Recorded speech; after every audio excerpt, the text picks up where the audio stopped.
What's going on, everybody?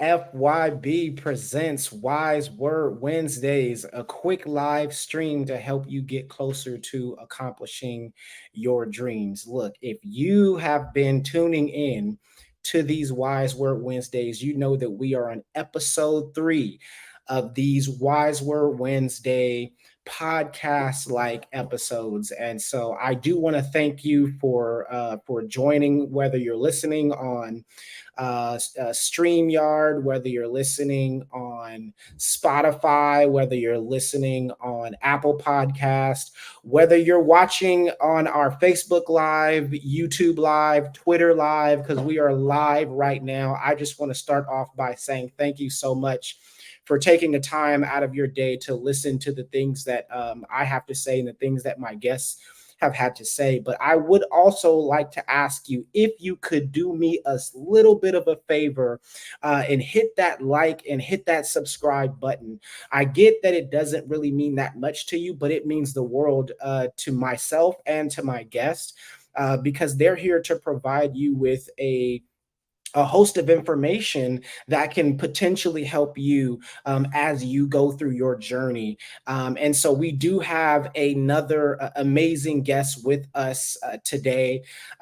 This episode has been titled Lacey the GOAT. And Lacey is an author. She is a poet. She is an actress. I don't know she knew if I knew that, but I've seen some of her work in the acting realm. She's also a licensed marriage and family therapist. And so right now, if you can, I'm going to welcome, and if you could give it up, please, for Lacey the GOAT. That's who I call her. I say Lacey the GOAT. Everybody else may know her as Lacey, but she the GOAT to me.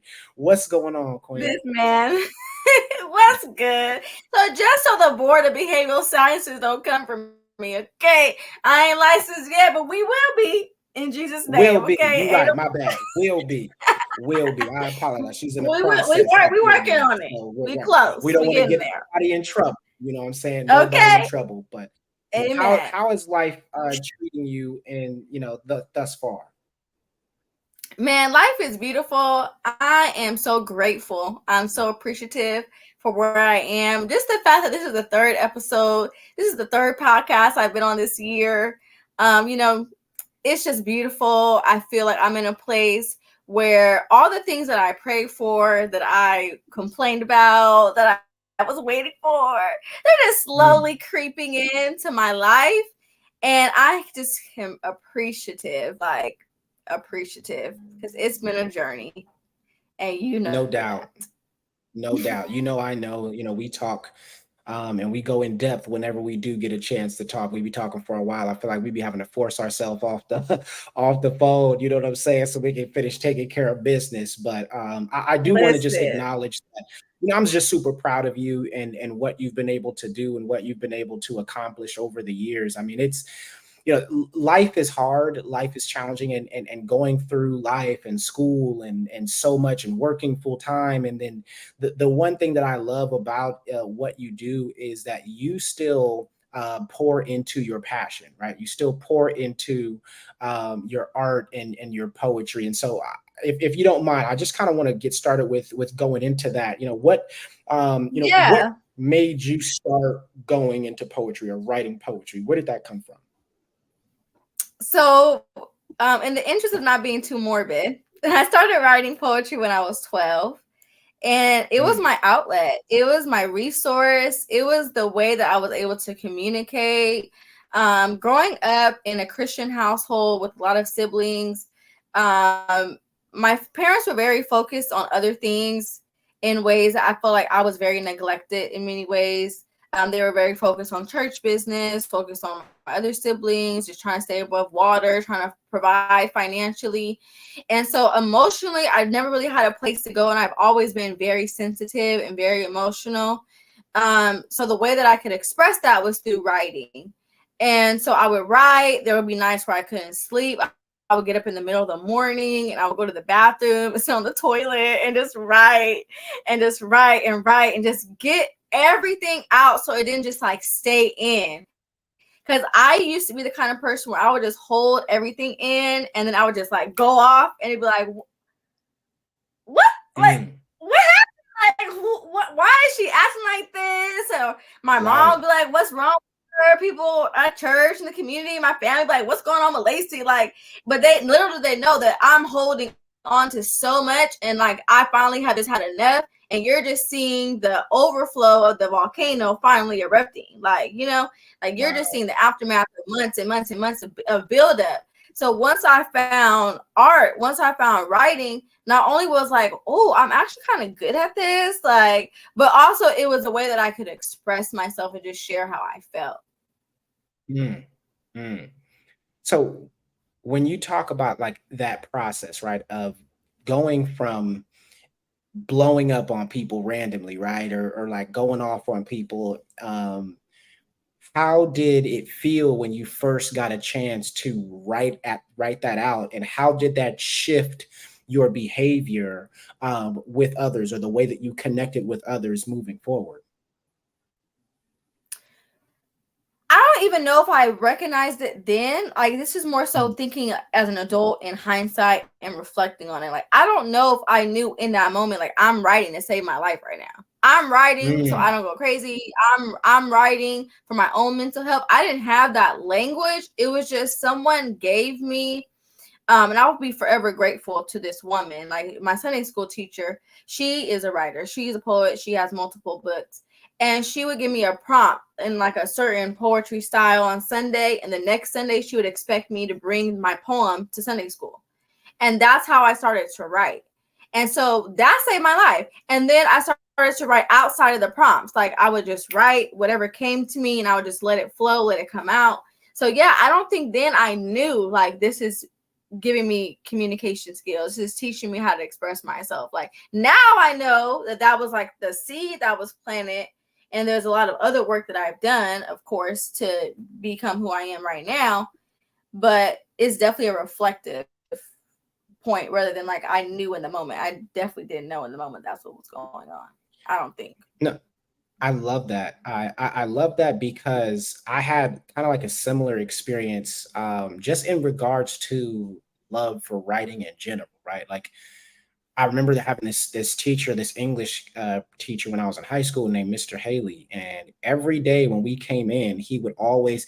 Mr. Haley was like, he was weird, like, you know what I mean, kind of like socially awkward, but he was A little also hecka quirky. cool because like you feel like he was hecka cool because like he would say, so he would come in, he'd be like, hey, listen, man, like, why don't you just sit down, everybody sit down, like, and just write like 50 words, like 50, 60 words about, how's your day been so far? Like, which, like, and I was just like, 50 words, like, and I would write it out. And like, in the beginning of the year, it was like, or beginning of the semester, it was like, 50 words, like, man.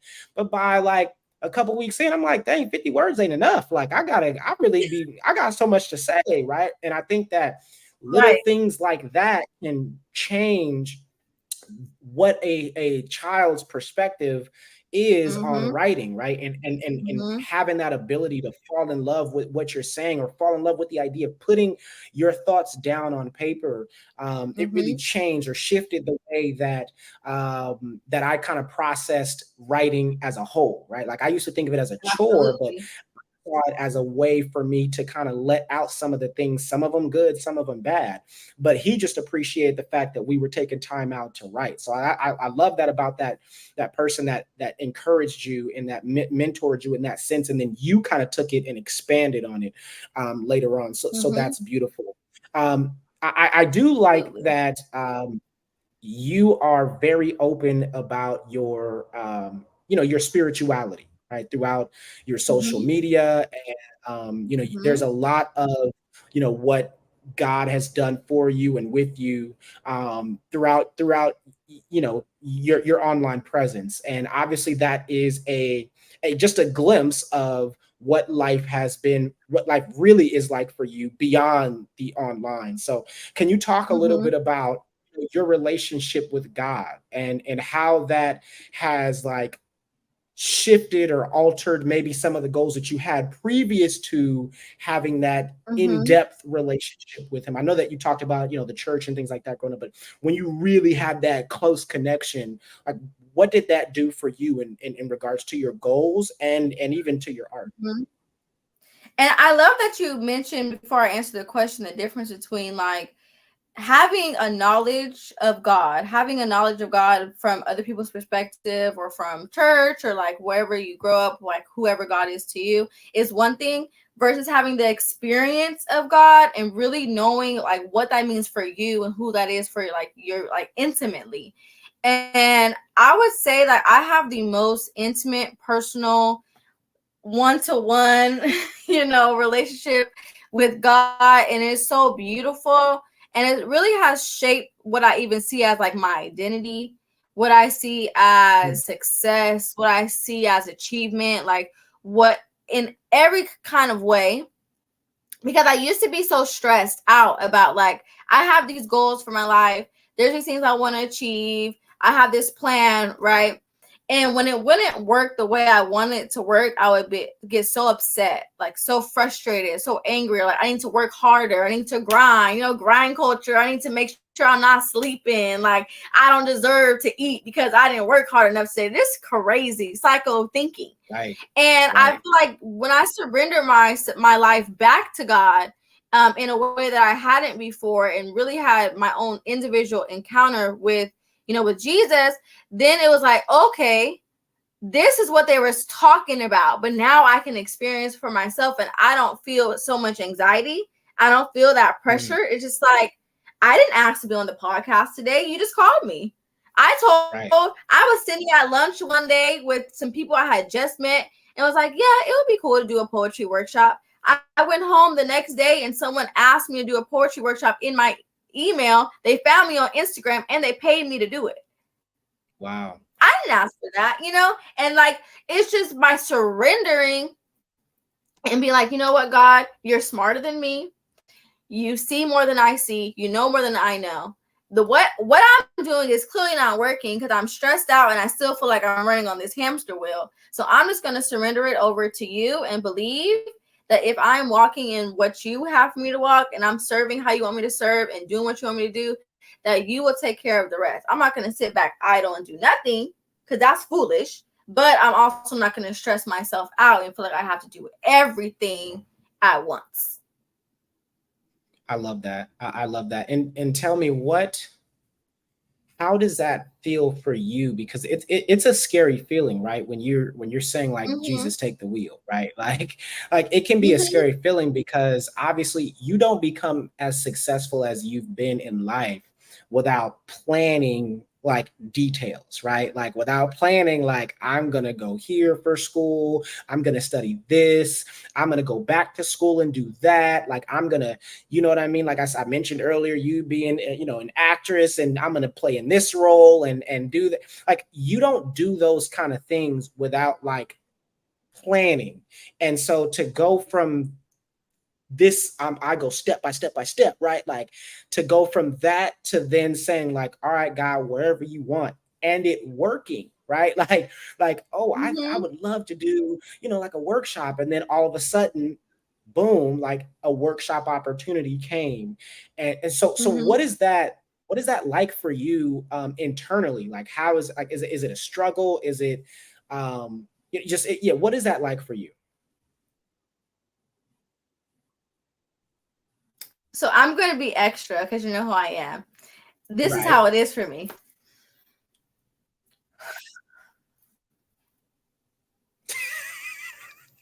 That's how it is. It's like a girl can breathe. Right, A girl can right, just right, right. like I imagine like this is how it feels. And this is why, the good Lord is gonna have to send me that man, because it Mhm. just feels like you just have someone that just takes care of things and you just don't have to worry about nothing but existing. Like I just Wow. get up every morning and just walk. Mm. There were things that God had asked me to do, asked me to get rid of, everything like when I had first surrendered, like October. and he has accelerated a lot of things, like just moving things. So this year has been so crazy for me, but thank God. But at first it was very nerve-wracking because I wanted to still hold on to that control, right? I still wanted to hold on to, I have gotten myself here. I have, made these connections. I've done these things. Like right? Not realizing that it's even God that gives me breath or lungs, any ability to do anything. I'm not a great writer because I'm just a great writer. No, God helps me. I be praying like, Jesus, please help me with this poem. Give me what to do. Give me what to say. Like, he helps me. Like, I'm not just this great, huge, amazing, talented, amazing person. I am. But, I have help. Right? So it's like just being able to like surrender was hard. I'm not about to sit here and lie. Like, I wasn't in my room crying. Like, I wasn't in my room like, God, for real? That's what you want me to do? Or God, like, that's what you want me to say? Or you like God telling me I don't like this poem. I don't like this line. This line, you're glorifying this. This line, you're glorifying yourself. You should be praising me, not praising yourself. Like, all types of stuff. So like when you having that encounter for me with my art, it one in a weird way, it made me kind of want to take it away from people. How so? Because I feel like I share a lot of my life, and I have built a brand, I guess you can say, of who I am as being a transparent, open person that, lets people walk with me through my social media. But that is part of me that is so intimate. Like, I feel like, and I know that God, they told me I was a preacher when I was a kid, and I'm like, I am not no preacher, but I am. It is what it is. But, like, there's so many parts about like when I'm just a little girl to God, when I'm just a little crybaby to God, when it's just like I'm at my most vulnerable, my most helpless, my most raw, my most like ungoats. My most just regular Lacey, like that is who I give to God. All in my room, in the shower, like on my face, crying to him. Like, that is when I'm my most vulnerable. So it's like I have been in a space recently where I'm trying to navigate, like, what do I share? What do I keep? Like, if this was my husband, right, and I was married, I'm not going to be on Instagram. And God bless people that do it. It's beautiful. We love Black love. It's a great example. I'm not trying to be on Instagram kissing you and hugging all on you and like showing what we do intimately to the public. Like, that's just not that's not me. So when I think of like my relationship with God, I liken it to that. Like, that's like allowing someone into my bedroom on camera. Right. And like I'm still trying to figure out what does that look like for me moving in what I know is my calling, what I know is my gift, and also keeping that intimate, those real personal moments for me. I respect that. That actually kind of leads me into that another question, that I have, which is, sharing your personal trauma, right, with strangers. And yeah, I know you talked about it a little bit already, but how is that for you? Not only just for you, but your family, right? There's trauma that you've been through that, maybe your family may be aware of, maybe they might not. I don't know. How has that been for your mental health? How has that been for you emotionally? And like I said, I know you touched on it a little bit, but could you go more in depth, if you wouldn't mind, about the the effects of sharing your personal trauma with the world, and not necessarily knowing what the anxiety of what the response is going to be from those individuals? Honestly, truly, the only thing, I won't say the only thing, but the thing that had made me, and I say had because I believe that I'm delivered from all that. I'm delivered. I don't like men's no more. No, I'm just kidding. But the thing, Women. No, just kidding. women's. Okay, be serious, Lacey. But the thing that would make me so anxious before was like, I'm single, right? And I desire to have a husband. Like, it's what I desire. I would like to have children, all those things. And one thing that would plague me in my mind when I'm sharing is you're giving too much information. You're sharing too much of what you've been through. Like, you're giving people, a blueprint on how to manipulate you. You're giving people a blueprint on what you tolerated in the past. So since you tolerated in the past, who are you now to then come and ask these requirements of me? Like, you don't deserve to want what you want. You don't deserve to say these are my standards and my boundaries because you tolerated XYZ and you allowed XYZ to happen in the past, and you wrote about it, and you put it in a book, and you posted on your social media, and people share it, saved it, talk about it. It's in DMs that you can't even see. It's in the DMs because it's shared to people that you don't even know it's shared to. Right. So that's one of the negative thoughts that would cycle in my mind. And one way that I learned to kind of counteract that is, one, I'm like, I refuse to believe that because whoever God has for me is going to have to be someone that, one, has been through something himself, two, that values transparency, and three, understands I'm not that person anymore. So I can talk about her because I'm no longer her. And I also can use her to speak to the people that still are her. And if you don't value purpose work, if you don't value, God taking your beauty, taking your ashes, giving you beauty for it, if you don't value that, then that's okay. You have that right. And if you don't want, everybody to know your wife's business and her history, God bless you. That is your right. But I refuse to believe that what I desire does not exist because I've seen it way too clearly. And I'm seeing glimpses of it. It might not be all there, but I've seen it. So since I've seen it, I refuse to believe that it cannot exist for me because nobody is better than me. I love that. I love that. And have you had like conversations with your with relatives or your family once you released the book, or once you talked about the book, or once you just started talking about your experiences in person? Like, has any of your family members been like, dang, Lacey, like, I ain't know you could have gave me a warning, like he was gonna say this or that? Like, have you ever gotten, I'm just curious, have they gotten any response? My baby sister, she is 18 years old. I bawled, cried for her 16th birthday. She asked for the book. And I got super like anxious because I was like, I wrote this for like younger women. I wrote this for myself. Like, I wrote this for, but I was like, my kid, basically. Like, we're 10 years apart. So I'm like, my child is about to read this. Like, it just made me very anxious, but she asked for it for her birthday. So that's what I gave her for her 16th birthday.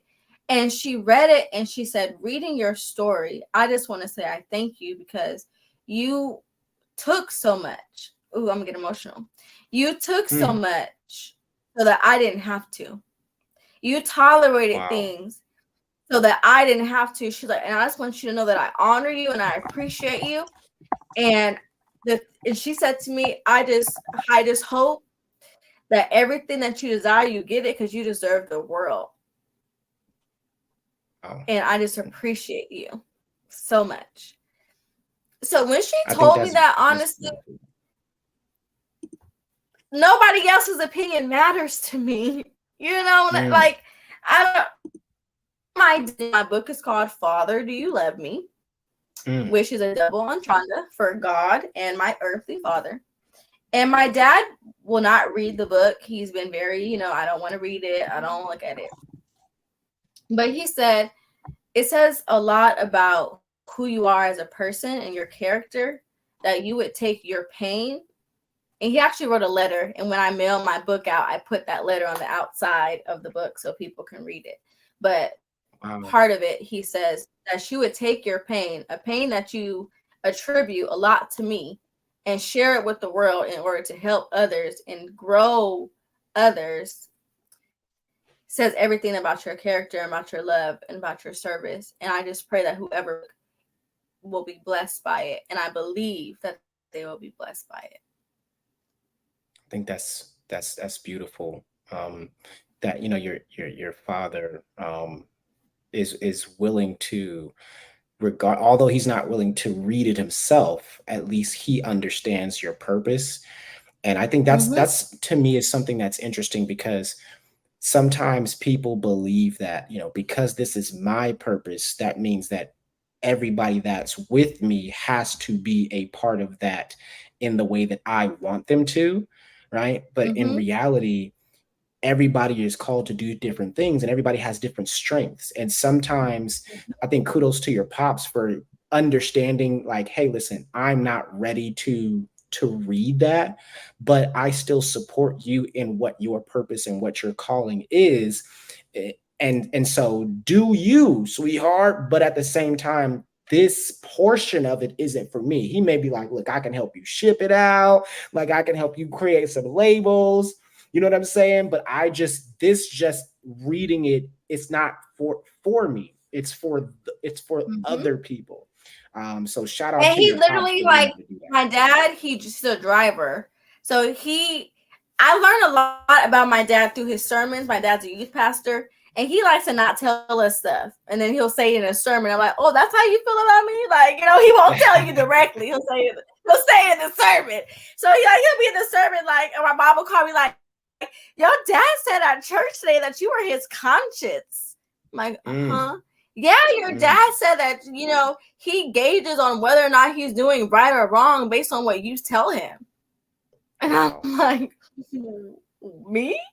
Or like, yeah, your dad said in his sermon that, you've made him a better father. Your dad said in his sermon that he'll tell people in his car when he's driving about his daughter and how she's in school to be a therapist and how she wrote a book to try to help heal young women, and he'll tell them about it. And I'm like, oh, okay. That's beautiful. That's So I'm like, I one love day he'll say it to me directly, but I'll that. take it. Facts. I'm sure one day he's gonna muster up the strength to be able to say it to you. But for now, at least he's I'll, saying it, I'll, right? I'll take it. Okay, give me my um, flowers while I can smell them. hey, you know what's crazy? I'm like that too. Like I'm like, hey, tell me while I'm here. Like I be telling people, like, look, don't wait till I'm gone and start shouting me out and start talking good about me. Give me my flowers right now while I can appreciate them. But so I feel you. I feel Well, you I on can be that. like, oh, for real? Thank you. Exactly. Um, You can never give me what too many compliments. Give them. Thank you. facts? Thank you so much. Facts. Hence, Lacey the GOAT. Look. um, but one other thing that I wanted to touch on is, you know, there are certain things that you write about that are important. Mm-hmm. Um, I just want to give an idea, right? Because life is challenging, and what Mm-hmm. people don't understand is that life is volatile, right? Because a lot of times they'll see social media and what we're looking at are people's highlights. We're looking at the best version of them or the best version that they can portray of themselves Mm-hmm. online. And so I always like to talk about using these Wise Word Wednesdays is to give people an opportunity to see like the behind the scenes, right? A little to get a glimpse of what happens behind the scenes. And so in your life, Mm-hmm. what do you think is the worst mistake that you might have ever made? Now you could talk about it within being a poet, within being a therapist, with school. What's just the worst mistake that Mm-hmm. you personally in life or professionally have made ever?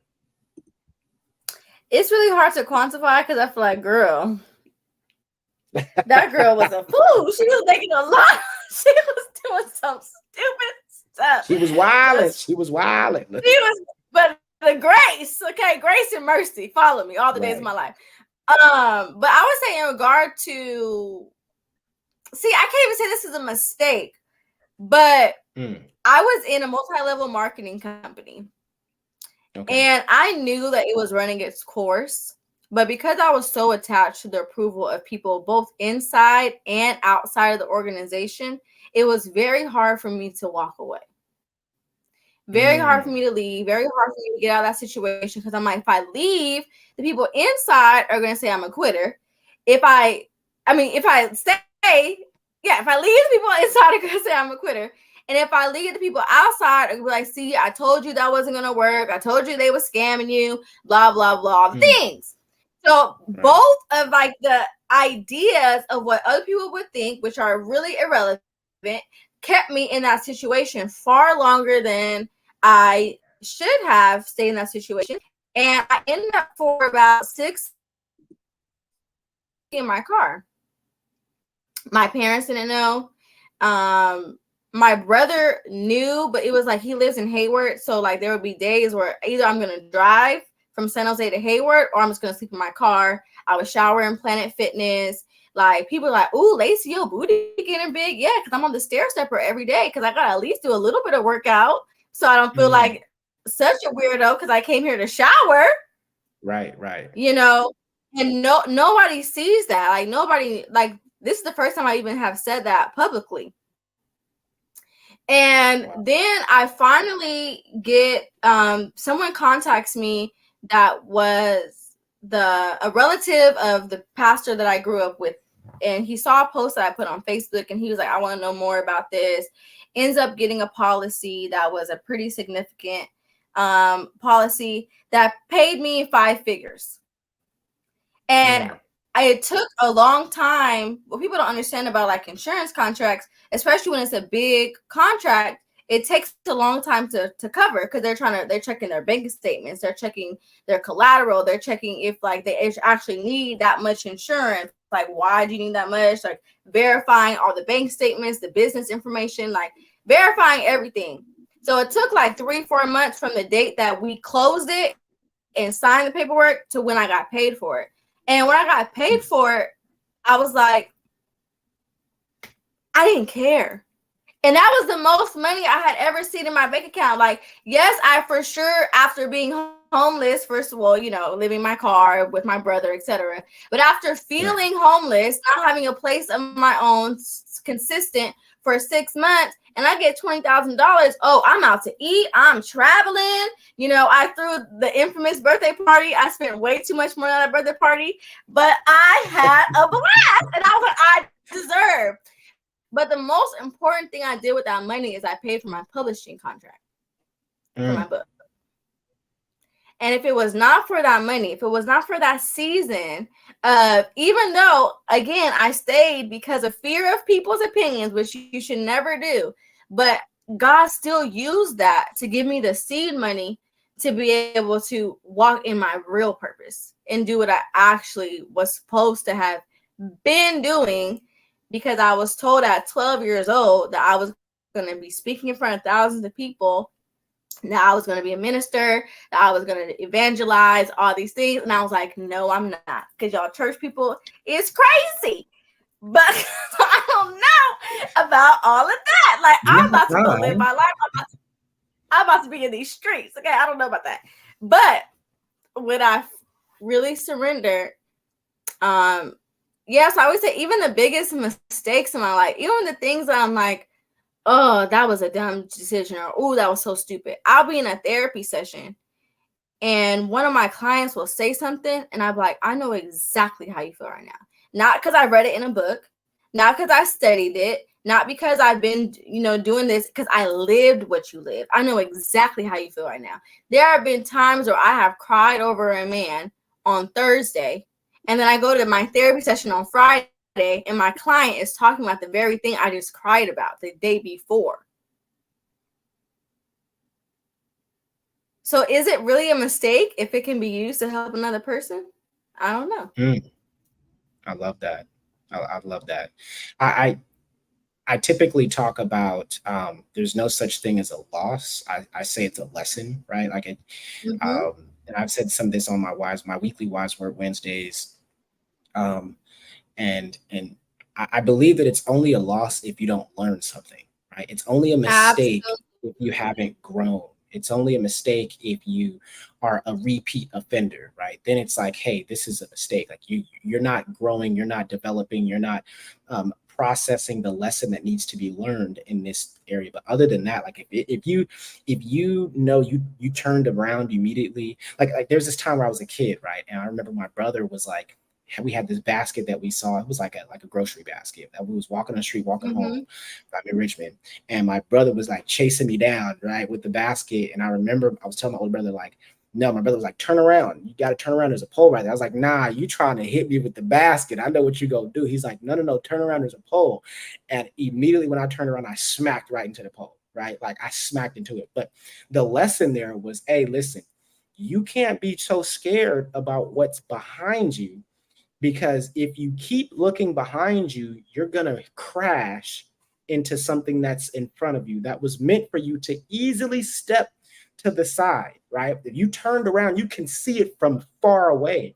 But because you're so focused on the past and what's happened back there, Mm-hmm. you'll miss your blessing. And in fact, you'll end up hurting yourself because you Mm-hmm. were so busy looking at back there. So I just say that to say, like, I don't believe in losses. I believe in lessons as long as you're learning from that. So I think it's beautiful that you Mm-hmm. have the ability to say, like, that wasn't a mistake. In fact, it might have been what caused you to later down the line, like, walk in your purpose. So I think that's beautiful. Can I ask, when you are those times, right? You talked about how you may have been crying over something, and then the next day you're there, Mm-hmm. in your session, one of your clients are talking about that same thing. So you can relate to them more. Mm-hmm. But when you Mm-hmm. are, feeling down, when you're feeling like you're hurting or you're going through it, right? Because we're all human. There's all times Absolutely. that every single person. I remember Nipsey said, rest in peace. He said, "I've been through every emotion." Right. And every emotion means I happy. just didn't It means quit. exciting. It means glad, but it also means down. It means depressed. It means miserable. It means feel like quitting. Like I've been through every emotion on this journey. And so feeling bad and feeling down and all those things, it's not unique. It's actually normal. But what keeps Absolutely. you going? What keeps the goat going while when she's feeling down?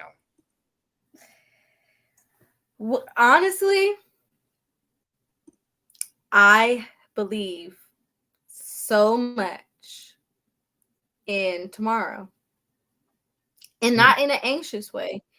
I just believe 100%. I just don't believe that God can lie. I don't believe that He would lie.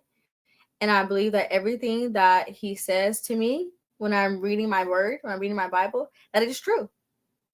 And when I read it, it brings me so much peace.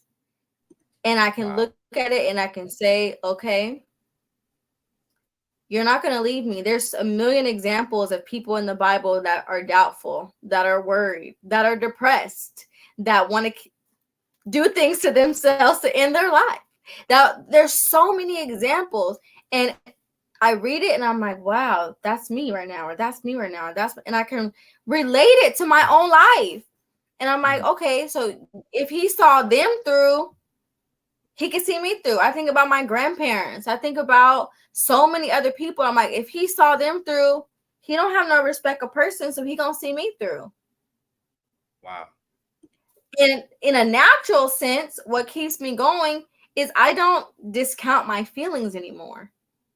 And I think when Mm, you disregard your own emotions, when you disregard how you feel, that's what keeps you feeling that way. That's what keeps you in the cycle. If you're like, I'm not going to go there because it's too painful, where are you going to stay there, babe?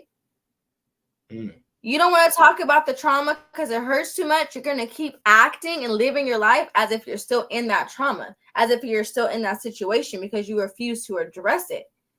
You cannot heal something that you won't uncover. You have to uncover. You have to expose it. And once you excavate that wound, only then can you replace that with something else. mm. So I remind myself, one, of where I've been. I remind myself, wow, like you prayed to be where you are right now. You prayed to Talk live about in it. the kind of Talk about environment it. that you live in. You begged God. You cried on your knees, pleading, like, so begged God to live how you live. So I have to, one, be grateful that, you answered this prayer. Yes, there's some more prayers that still are not in my physical vision. I can see it with my spiritual eyes. I can see it, like, in that sense, but I don't see it in my reality. But I have the faith that if I keep going, you have been faithful over my current life. So why would you let me down now? That doesn't make any sense. Do I still get stressed? Of course. Do I still get frustrated? Of course. Is it still moments? I'll give you an example. I should have been graduated. I should have, according to the school, I should have been graduated. I'm in my 4th continuation of a 0 credit class I have to pay for out of pocket because it's 0 credit, so it's not eligible for any aid. That put a significant strain on me financially. Significant. And I wanted to quit so bad. And I cried to my therapist, like, I told her one day, I was like, Aaliyah, I don't want to be a therapist. This is too much work. I'm just stressed. I'm dealing with everybody's problems. I don't have no space for me. Like, I just don't want to do this. I hate this. I'm upset. Like, why I got to be the person? Why I got to do this? So it's like, if I truly believe that there was another way, trust and believe, I would not be sharing my vulnerability. I would not be telling people my life story. If I believe there was another way, I would do it. But I tried another way, and I fought so hard trying to go the other way. It was so difficult for me. So if it's going to be hard, because life is going to be hard regardless, I'm going to choose the hard that I believe God is going to bless. Because the space, the inches that I can't make in my body, in my strength, he's going to make up that and push me to go miles. And that's what keeps me going. I love that. I love it, man. I feel like you've been preaching to me this whole time. And I felt that inner therapist come out. You know what I'm saying? I felt it, you know what I'm saying, as you was talking. That was Pastor Lacey, therapist Lacey. That was that was the whole you nine. get it wrong, she's just all wrapped up into one little cute package for curly hair, That's the GOAT. That's the GOAT. You know what I'm saying? GOAT status, straight up, straight up. When you talk about deciding to fully re-give your life to Christ, right? Because that's a big ask, right? It's well, if you do it right, it's a big ask. But it can be a lot, right? And so it's a it's a high demand in regards to what the body of Christ requires, right? And so absolutely, what made you say that now is the right time, to do that? Why not do it when you're 50, or 40? Why do that today? I know there are some people out there that love their life. They're very happy and, living a life that is not according to the standards of Christ. And they love that, and it brings them joy, and God bless you. That wasn't me. I tried to I had an emptiness in my heart, a big hole in my heart. I call it a God-sized hole that was in my heart. And I was trying to fill a God-sized hole with human beings. I was trying to fill a God-sized hole with accomplishing things, with, getting recognition from trying to be the best in this area, from getting attention from this situation, this organization, being this, like this identity. Oh, I'm a pretty girl. I was trying to fill a God-sized hole with all these meaningless things. And the more I chased after things, and I'm still chasing and still running, and I'm still feeling empty. I'm sitting in a room of people and feel alone. I'm sitting in a room of people, and we can laugh and we can joke, but I can't give you my heart. I can't give you my feelings. I don't even feel safe with you. I don't even feel comfortable with you. You know what you have said to me, what you have done to me, and then I gotta be acting as though we have this great relationship.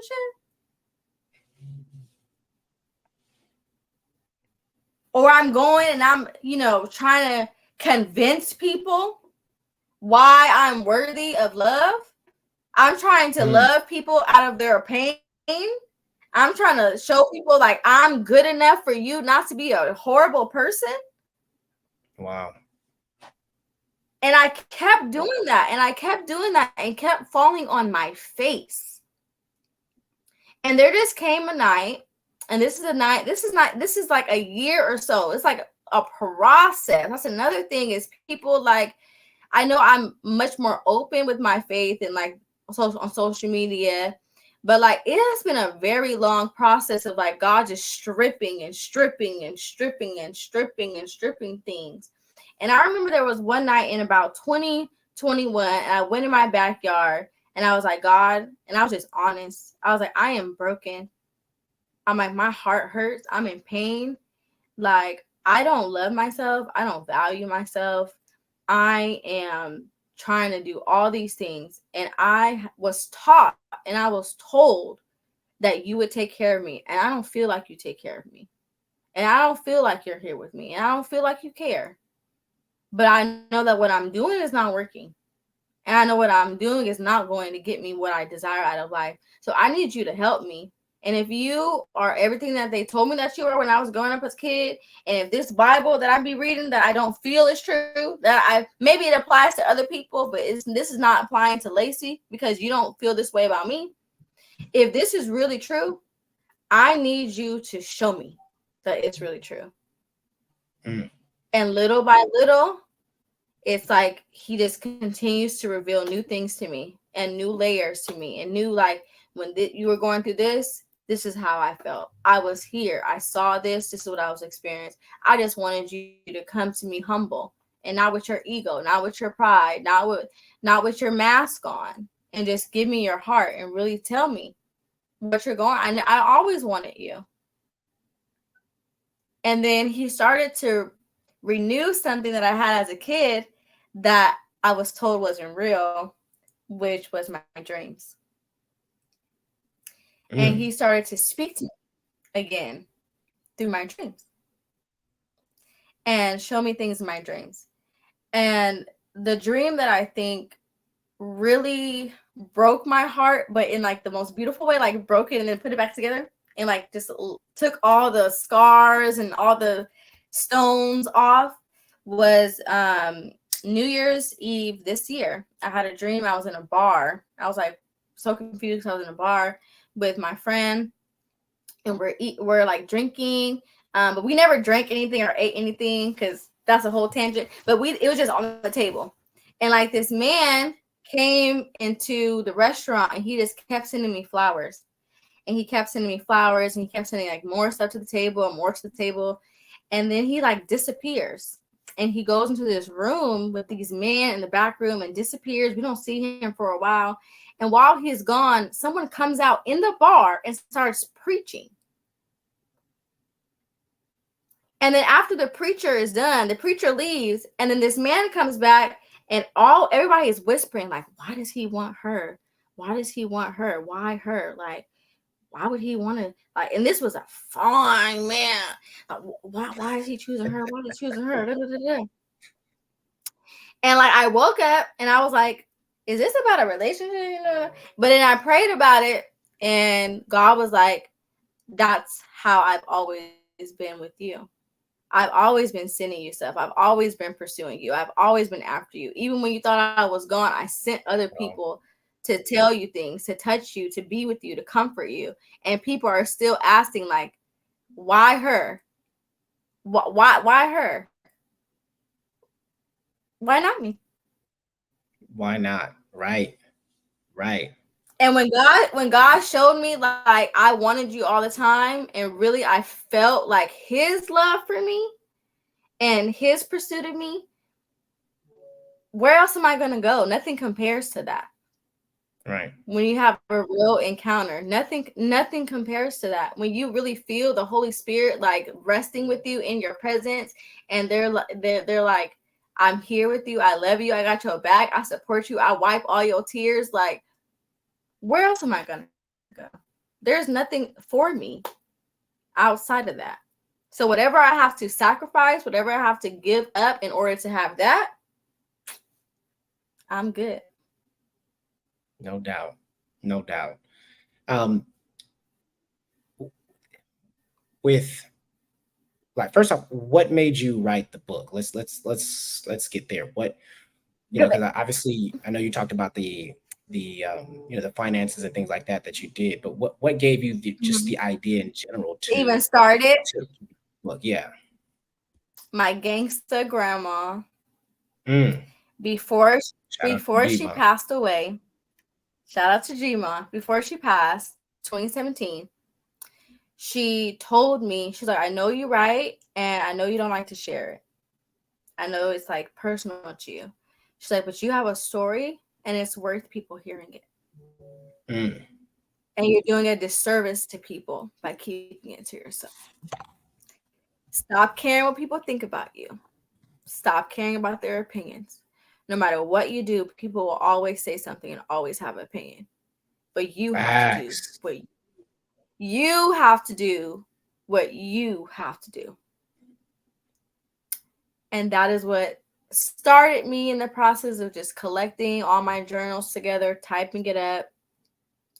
And then one day during COVID, I just couldn't sleep and I just started typing and I started Mm. writing, um, what I was going through and what I was experiencing during each poem. The title poem, Father, Do You Love Me? I wrote it when I was 12. And that's the first poem. And I just write why I wrote that poem, what I was thinking, some revelation that I got, some connections that I got. And even when I read the book now, I'm like, I need to do like a Bell Hooks All About Love New Visions where I add more stuff to it because I'm like, Shout this out is to just Bell only Hooks. this. Like, you didn't even know what you was talking about when you wrote this book about like everything that I see now about, who this girl in the book is. Um, but it really was just her pushing me and her telling me like, it doesn't matter what they think about you. It only matters what God knows about you. So write your book. Mm. I love that. I There love were that. some nights, some days where I would write. I don't know how my computer even still works. Cause I would be writing and I would be typing, I would just be bawling, crying. And it was just like, it was so healing and so therapeutic for me, just like going back to everything and just like letting it go. And the response has been really beautiful for the people that have read it. I'm blessed. I'm grateful. I believe that it is doing what I hope that it would do for those that have read it. And I look forward to one day writing some more books once I get these off my shelf. Absolutely, absolutely. Yeah, I think it's interesting how writing can be therapeutic for many people. I think, and again, I talked about this earlier with with my teacher. That's when I realized that I even had the ability to articulate myself through words, through writing. So I thought that was just uh, beautiful, and it can be therapeutic when you're writing about certain things, especially things that you've gone through, just putting it down on paper. And sometimes some people do things like they'll write things down that they went through some of their trauma, and then they'll burn it or they whatever. There's different types of things that people can do to kind of Mm-hmm. release themselves of the burden that those experiences can have on them. So I think it's great that you got a chance to do that. I just do want to again shout out to the people that are watching, whether you're watching on YouTube Live, Instagram, I'm not Instagram Live, but Twitter, or live on Facebook. Um, Appreciate you all being here. Be sure to like and subscribe as well too. I also want to know that you can get Lacey's book, Father, Do You Love Me? It is available for you to order, and she did mention that it comes with a personal written letter that her father wrote to her, and she puts that out there in the shipping. And so that's definitely, if you can, go ahead and cop that. I know I still got to get me my copy, so as soon as we're done here, I'm gonna go online and order On it. But where can lacyrochelle.org. So you see it right there. there Just put you the go. .org on there. That's where you can get Exactly. it. Facts. Make sure you pick that up. So I got two final questions that I want to ask you. Lacey. So one thing is, what's one piece of advice that you can give to others, um, hmm that that kind of helps them in their journey, right? That kind of allows them hmm to have that intimate journey, whether it's in Christ or just as an individual. What are some things that what's your one piece of advice that you would give to others that helps them? Don't be afraid of yourself. Mm, Don't be afraid of the ugly parts. Don't be afraid of the insecure parts. Don't be afraid of the angry parts. Don't be afraid of the bitter parts. Don't be afraid of the confused parts. Don't be afraid. You're not crazy if you feel like there's a part of you that's evil and a part of you that's kind. That is how most of us work. So understand the part of you that maybe you're a little bit angry because you had to protect yourself from people abusing you and harming you. Maybe you're a little bit sad because you were not treated right, because you were neglected, because you were not appreciated, because you were devalued, because you were told by someone that you loved and that you trusted that you were less than, that you were no good, or that your thoughts or your opinions or who you were did not matter. So don't be afraid of those parts. Don't be afraid to look in the mirror and be like, you know what, you say that you're this kind of person, but you're acting in this way. Why is that? Don't be afraid of yourself, because if you cannot be honest with yourself, if you cannot in your private space connect with yourself and not reject yourself and do the same thing that the other people have done to you that have hurt you, until you're able to accept who you are 100% and love on that person 100%, I truly don't believe you can believe in God. Because how could you believe that something that you can't see, that you can't touch, that is not physical for you, can love you if you can't love you? So that's my advice. I just didn't realize I was on mute, so my bad. No doubt. The last question is, this is something that we so far I'm 2 for 2, and so today will be 3 for 3. That I'm asking my guests if there was just one wise word. I know you gave just a piece of advice in regards to the walk and the journey, but if there was just one Mhm. wise word that you can leave the audience with about anything in life that you think is important, what would that wise word be? One word. No, it doesn't have to be a word, just a message, a statement. What's something that you feel is so critical that you feel this is something that you can take with you? Who? I'm trying to be short. Y'all know I be talking long, okay?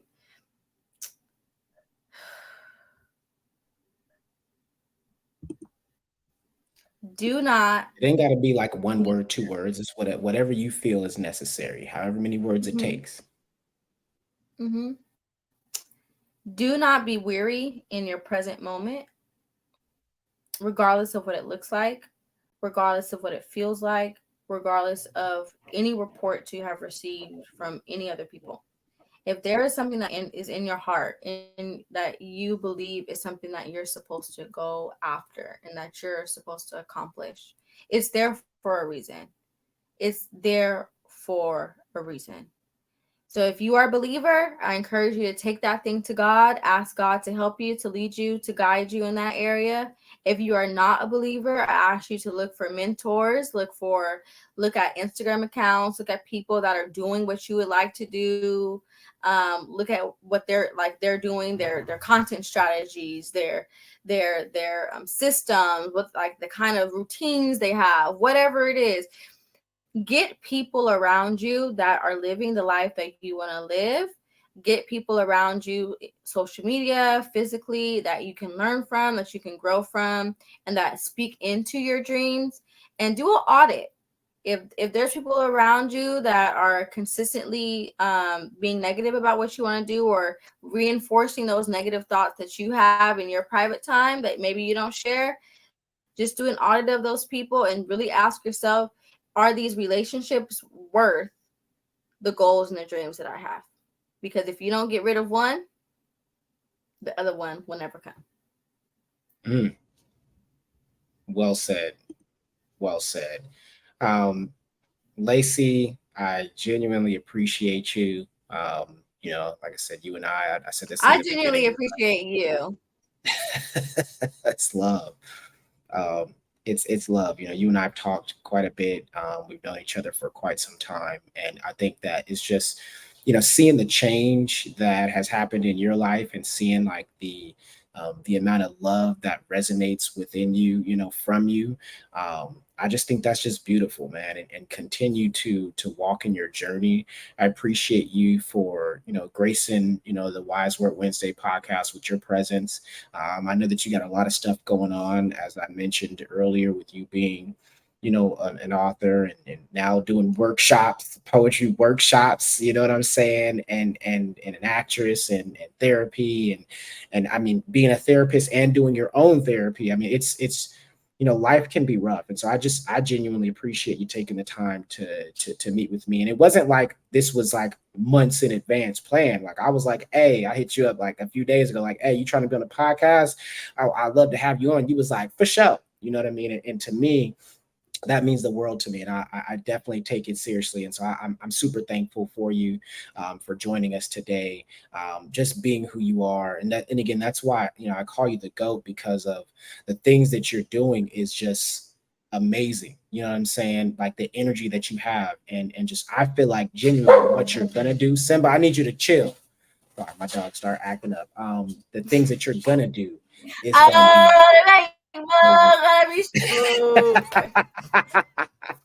chimichanga, chimichanga. um, but so I'm super Where's thankful for Mufasa you. at? Where's Nala at? Shoot, he is looking I'm for that. sorry. Look, I was trying to but keep it together. uh, yeah, so I thank you so much. I want to thank all the listeners, the people that are listening. I again ask you, if you can, please like, comment, and subscribe. Definitely hit the subscribe button so you can get the notifications every single week. My goal is to bring somebody on, or to provide you with Wise Word Wednesdays that can help you in regards to your journey, from a variety of different perspectives. Some things we may agree on, some things we may not. But the point is to make sure that you have an opportunity to hear this person's story. And so I want to thank Lacey the GOAT again for coming through. Make sure you get that book, Father, Do You Love Me? You can go to her website. It's LaceyRochelle.org. Org. ORG. LaceyRochelle.org. You can get that. Or I'm sure if you hit her up on social media, she's always happy to provide that information to you. And you can find her on social media at Absolutely. Written by Lacey Rochelle. That's WRITTENBYLACEYROCHELLE. FYB presents Wise Word Wednesdays. We fresh, and I love you. Till next time.